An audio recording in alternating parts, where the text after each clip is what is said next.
ஆப்த நமஸ்காரம். நம்முடைய இறைசக்தி மையம் ஞான குருகுல கல்வி மையமாகும். நம்ம உடம்புக்குள்ளே மொத்தம் 6 கவசம் இருக்குது. தாயின் வயிற்றில் நம்ம உள்ளே இருக்கிற வெள்ளம் தொப்புள்ளுக்குள்ளேயும் தலை வச்சு உள் சுவாசம் ஓடிச்சு. அது இல்லாமல் நம்மளை சுற்றி இருந்தது இறை கவசம். அதுக்கு பேர் ஆதி கவசம். ஃபஸ்ட்டு கவசம் ஆதி கவசம்.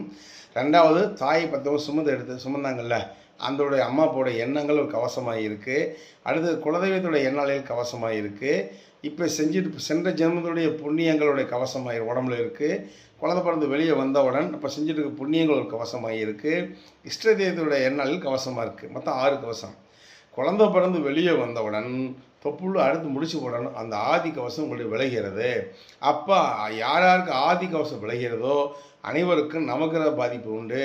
துர்மரணம் விதிக்கப்பட்டு இருந்தாலும் அது நிச்சயம் நடக்கும்.